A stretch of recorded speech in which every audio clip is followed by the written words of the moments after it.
Hello, everyone. It is almost the end of the week, and it's like a holiday weekend coming up here in the US. So, if you've been waiting for us to go live, thank you for hanging out. We're a few minutes late, but we're so glad that you are with us.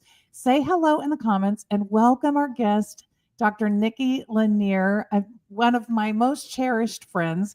Nikki, please tell everybody who you are.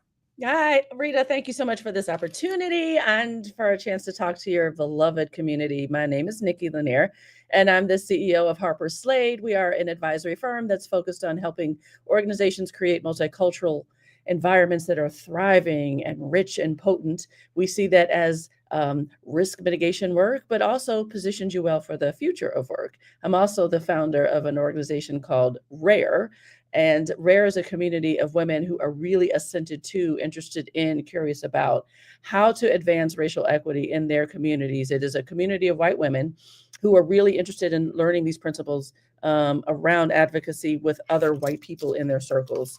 And so we've got about 3,000 women in that community from all over the world, and we're really excited about that work as well.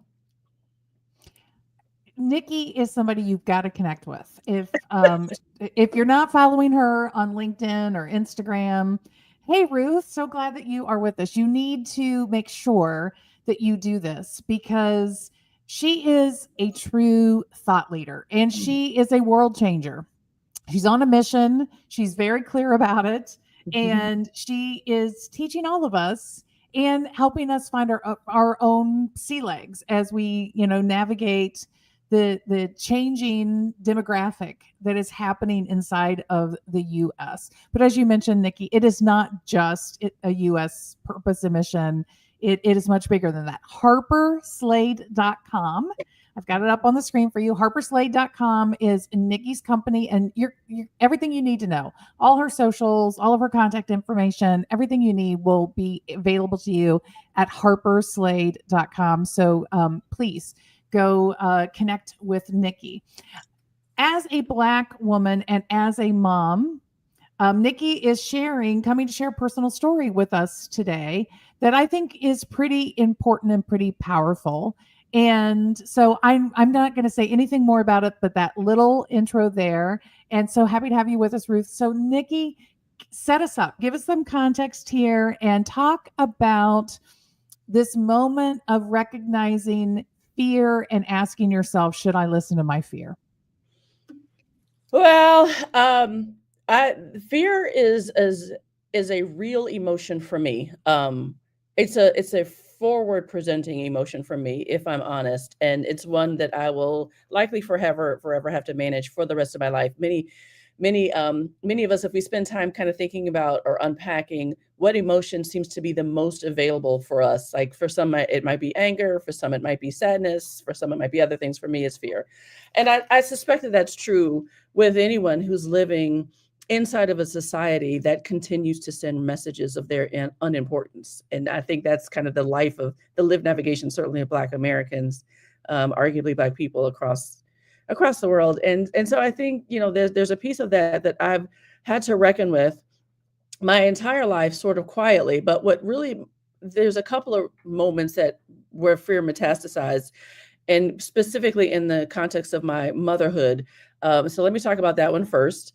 I'm a mother of two children, and my oldest son, his name is Justin, and he's now 29.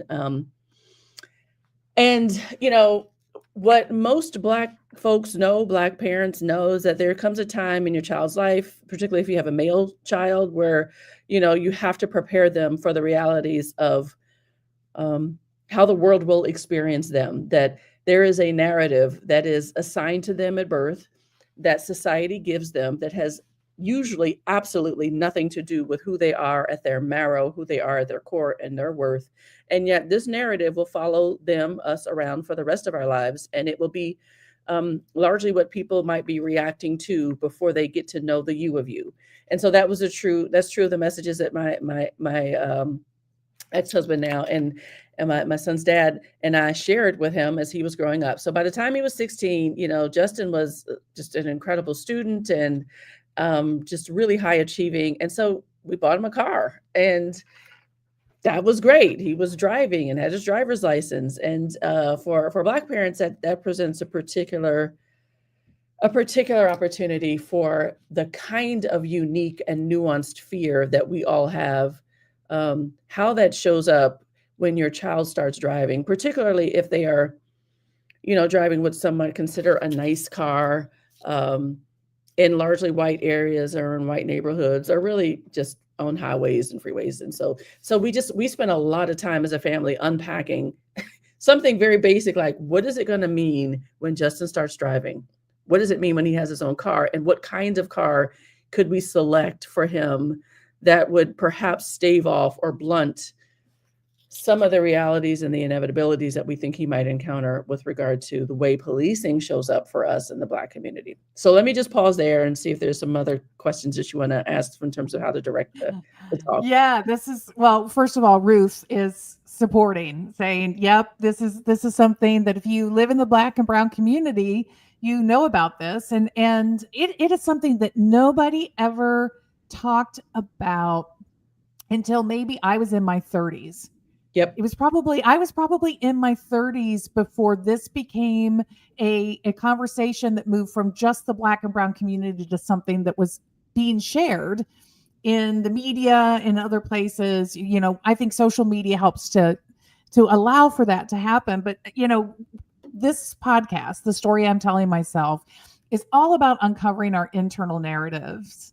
And what's so interesting about what you just said, Nikki, is sometimes the most dangerous narratives aren't the unreliable narratives in our own heads. They are the unreliable narratives assigned to us when we are in a classification or a labeled group of people that is othered.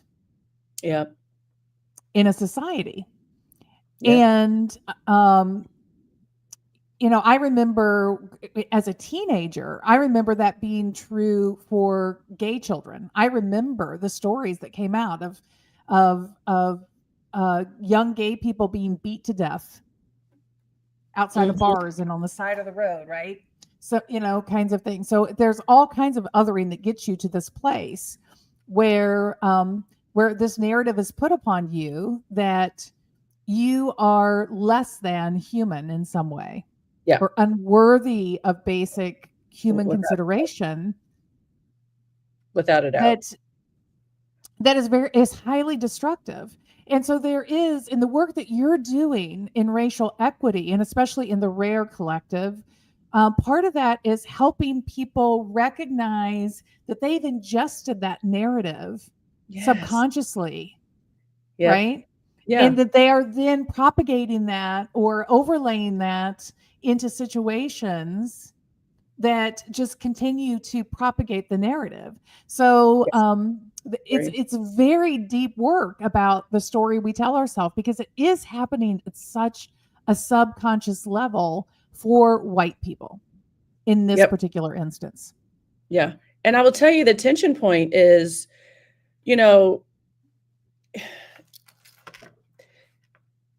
while it is true, there is a narrative. I mean, there's a societal narrative that's assigned to each of us, not just people who look like all of us, on race and gender lines specifically, that just come to us in utero. They're as soon as we're shot out of the womb. That's such a graphic way to talk about it. As soon as we're born, the narrative comes on, right? And we think that, there's a way to kind of academically and professionally exempt ourselves from it. So if I, as the parent of a child, can garner enough degrees and, accomplish enough professional feats and, cement myself as a leader in community with name recognition, brand recognition that's fairly favorable, then perhaps that this assigned narrative of my diminishment and my not being intellectual and my not being as human as white can somehow be blunted.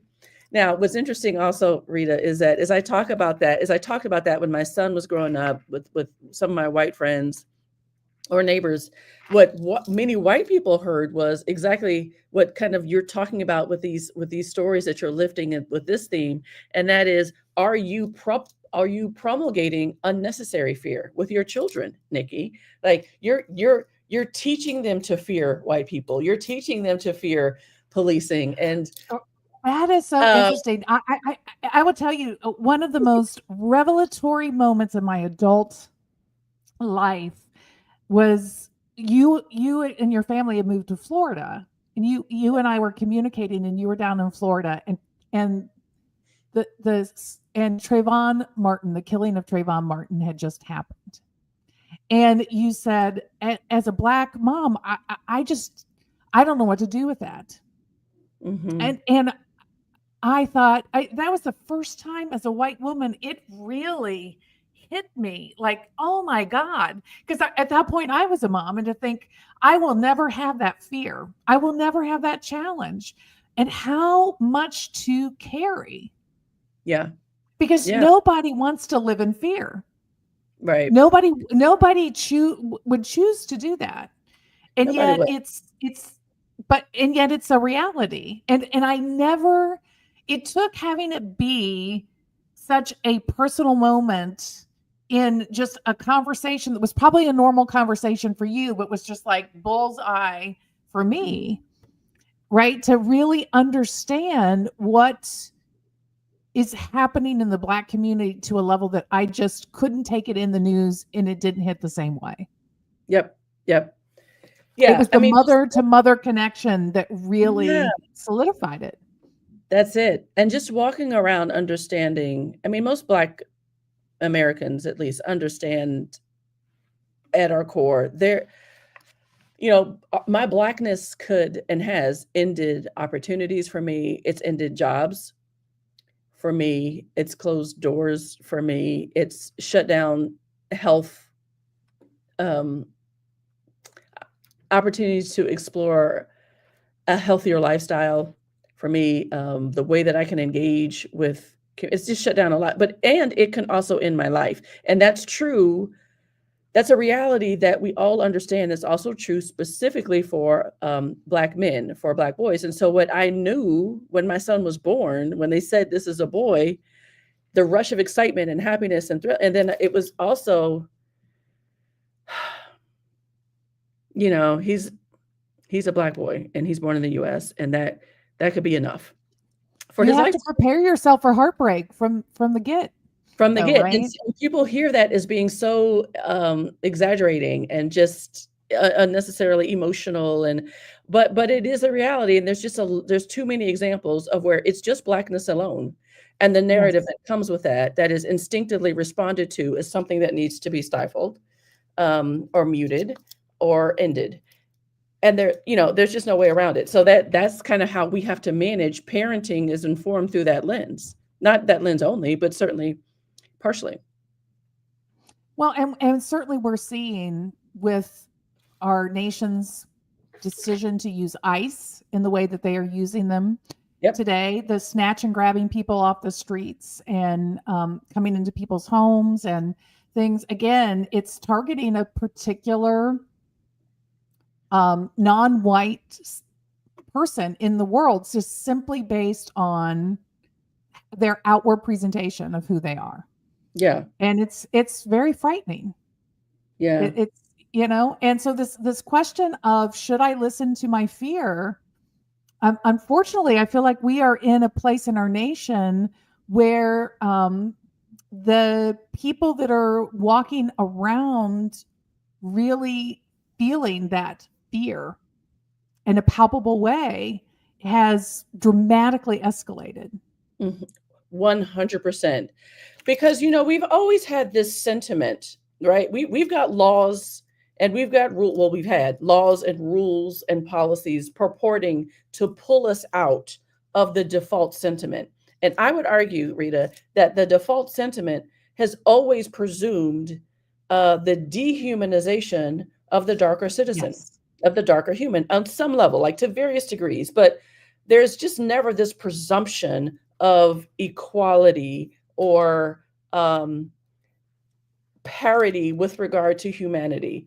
There's some folks that are presumed to matter, and some of us have to contextualize our way into it if we do. And even then, we're there for a moment and then back down to not mattering so much. And then it's just Wow. episodic, right?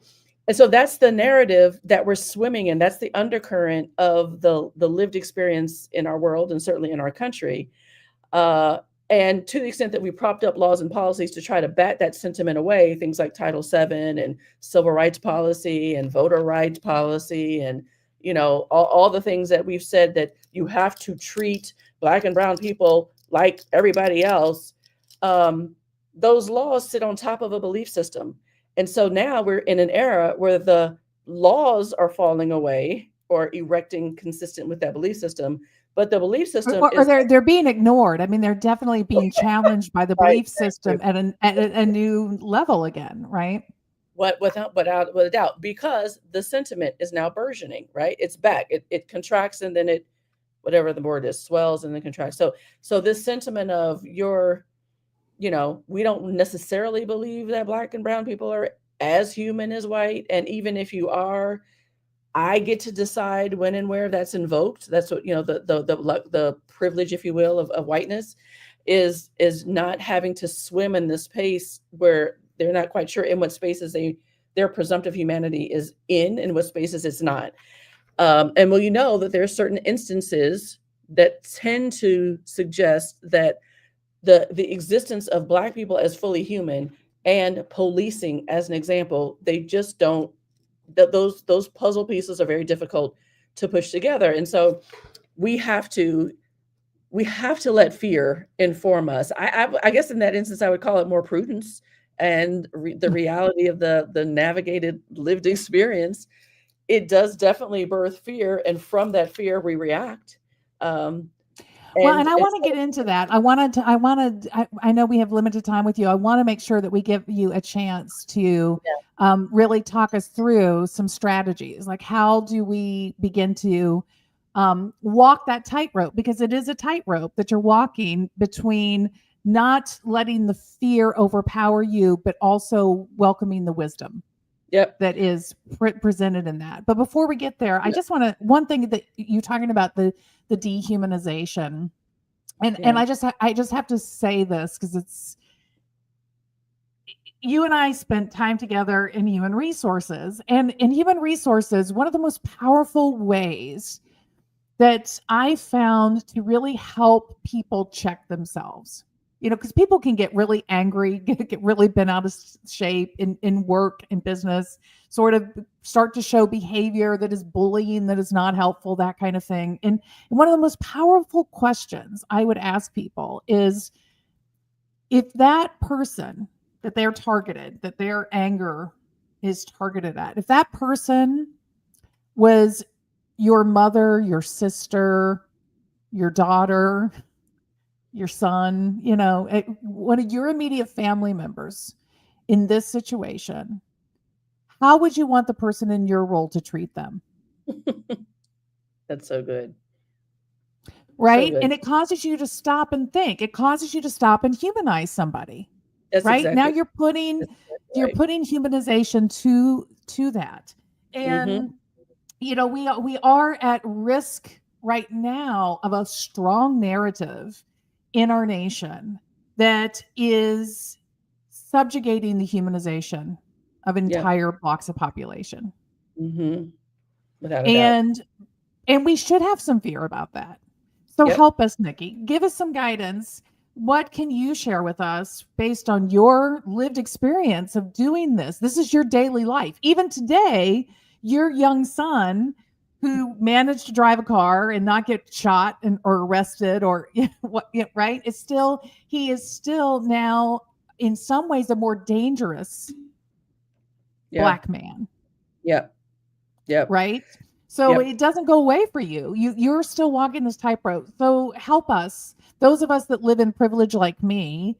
How do we walk that tightrope where we recognize the story of fear and we use it in a way that helps us navigate effectively versus keeping us in a puddle on the floor, feeling hopeless about our situation? Okay. I guess I'd say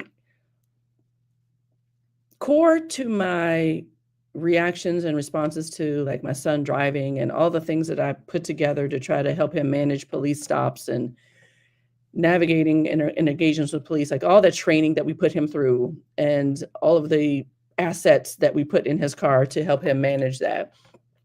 Well, yeah, you were Uh, telling me that, like, you actually, like, tried to humanize him. You had yeah. specific documents and stuff that you created to really try Mhm. to help a police officer see him as a person and not just a Black youth. Yeah, yeah. So I've developed a police pouch that I had, and he wore it around his neck, like almost like a conference lanyard. And inside of that was the, registration, license, copy, and insurance, but also a photo of his family, a family photo, because I wanted the police officer to see immediately that this kid has a family, has a family, and is a part of a unit, is a part of a community that loves him. And then I also had like a little narrative card, and I just typed up, my name is Justin, and I'm a college student traveling from home to my college in Georgia. I am a straight A student. My parents are gainfully employed. I've never been in trouble with the law. I don't have any drugs or any paraphernalia of any sort in my car. And so it was just designed to, if he's encountering a police officer that has presumptively assigned a narrative to him, I want that narrative to be disrupted very quickly. And so the police pouch was designed to just like the officer would just take the whole pouch. You just take it hung around his neck, just take the pouch because obviously you don't want him to reach for anything or him to make any movements once the police officers are approaching the car. So anyway, so that was the tool that we use for that. And we still have that available, Rita. So I don't know if any of your listeners are interested in that. We're working with an organization called Black Yarn out of Lexington for distributing those pouches far and wide. And really, they're ideal for mothers whose children are moving into adolescence and growing up and starting to learn how to drive and ultimately be getting their license and basically just navigating driving on their own and to help them deal with the inevitability of police stops. Beyond that, though, to answer your question, I think what I had to get to, and this is as much about my role as a mom as it is my role as a leader who is advancing racial equity and working with a lot of white people and white women specifically in order to do it. I know for me, there is no way I can be effectual and thoughtful and authentic in this work if I led with fear of white people, right? I've always had a fear of white people. I still do and will probably forever. I just fear whiteness. I fear what it has meant to my family. I fear the experiences that I've had in the past and all the experiences that I've heard from many of my family members and when they have engaged with whiteness, particularly my parents, as you know, their story around their civil rights work and how violent it has been for blackness to collide with whiteness. Um, and so I've just kind of always been left with a fear of white people somewhere in the back of my mind that I've had to reconcile. But I've had to now push that forward and really talk openly about it. That would say step one is just acknowledging and discussing, like talking and sharing with white people. So, like, if you're scared of whatever, acknowledging that and then trying to find ways to be around that and talk about that fear with that community, I think is really important. I have found it to be extraordinarily disarming for people to talk about when I talk about my fears that I grew up with and still managing around white people. The reaction I get from a lot of white people is like, oh my gosh, no, you shouldn't feel like that. But it invites a conversation. And it's very shocking to a lot of people to know that even me, like with all the stuff that I've done, all the stuff that I have and my career, that is still is yeah. I mean, it's in there because it's in there, right? And so it's not something that I shy away from anymore. Number one. Number two, inviting new lived experiences to help disrupt the fear. So fear is based on a narrative, right? It's based on my narrative. Now, while I can say on one hand, I think my narrative is valid and I've got receipts and I've got proof of where it's my fear and narrative is never the entire narrative. It may be a compelling one, but it's not the whole story of all of my experiences with Right. whiteness Yes. and Yes. people, right? And so just reminding myself that there's also a yeah, but to it. And if I don't have enough examples of yeah buts, then I need to go seek them out. One example, Rita, I don't know if Okay. you remember. Okay. Wait. Don't just breeze past that. If you don't Okay, okay. have enough examples of yeah, but it's Go your get job them. to seek them out. Go get you a yeah but. Yes, that's exactly Yes. right. That's exactly right. And so one such example was I had never spent any time, like intimate time, in the home of a white person um, overnight. In fact, I think the very first time I was ever invited into a white person's home for dinner was at your house years and years and years and years and years ago. I mean, that might have been, I It don't just know, blows my mind, but, I 20 bet years ago. yeah. First time. I don't know if I've ever told you that, but I'm pretty sure that was the first time, and it has been. I know since then I've probably had maybe 4 or 5 other invitations. So it's not like I'm constantly up in white people's houses by invitation, right? And so that's one thing that I had to think about. It's like I've never been in the space of, and part of it is because growing up, my mother wouldn't permit that.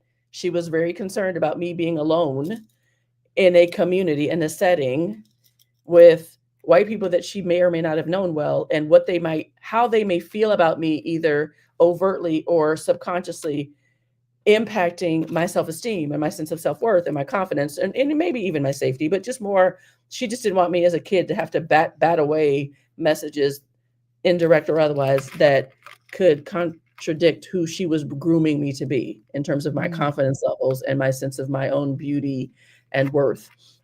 So spending a night at my white friend's house was just not happening, not happening.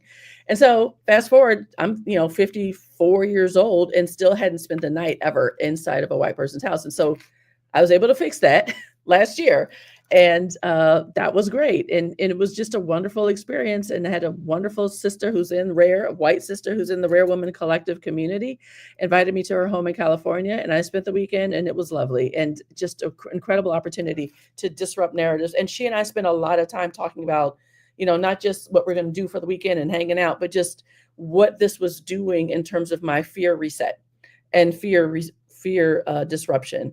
And so just really seeking out more connection points. I need more of the other side of this is to help fuel and stave off the narrative that too easily comes to the front of my mind if I'm not careful.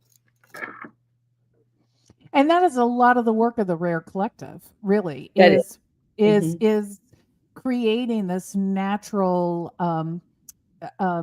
inter just taking those intersection points and really deepening those in Mm-hmm. meaningful ways Mm-hmm. for people. And so, yeah, I'm sorry, go ahead. No, that was all I had to say. So yeah. Okay. I know you've got to go. I know you have another meeting backed up right against this, and you've got to go get on a plane. Thank you for joining us, Nikki. We could talk for another hour. This is so timely because of what is happening in our world, and this is an episode that needs. This is a conversation that needs to happen.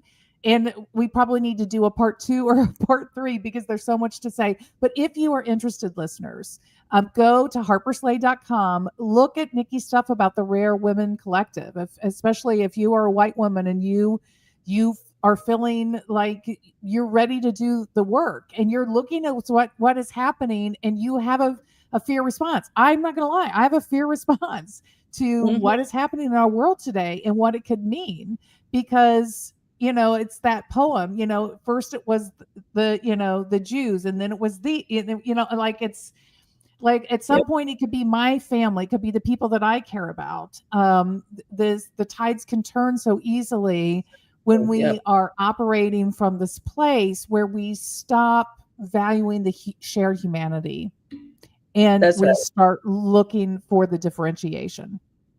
Living is very harmful. And Rita, let me just say one other thing about Rare real quick before we wrap up. So Rare actually has its own website. So I would invite your listeners to go to www.rarewomancollective.com. Rare has 2 A's in it, RAARE.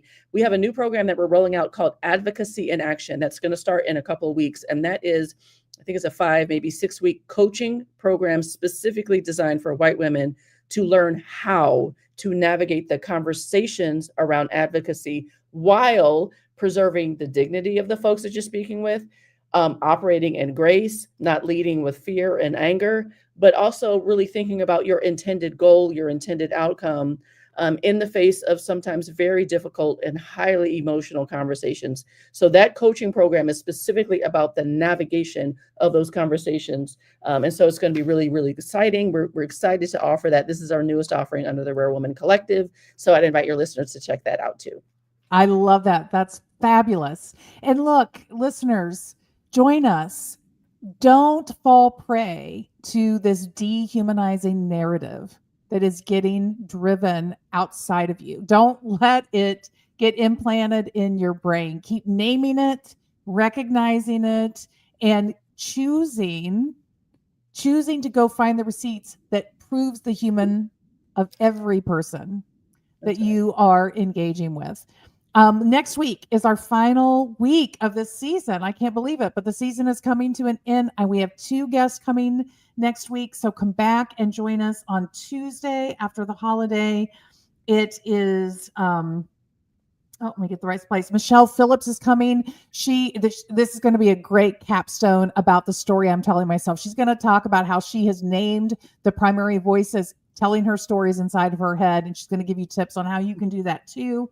That's Tuesday at 3 p.m. And then on Thursday, Brad Luttrell is with me, and we're going to wrap up talking about communication and making sure that you are not just offering people vitamins, but you are offering them the real painkiller that they are looking for and how you communicate your message more effectively. To do that, that is Thursday, the 29th at 9:30 a.m. Those are our final 2 episodes of the first season of the Story I'm Telling Myself podcast. Thank you for being a listener. Ruth, thank you for joining us in the comments. We're so happy to have you with us. Nikki, you're amazing. I hope your travels are safe today. I hope the storms are holding off in the South and that you get home safely. And everyone, have a wonderful weekend. Bye, everyone. Thanks. Bye-bye.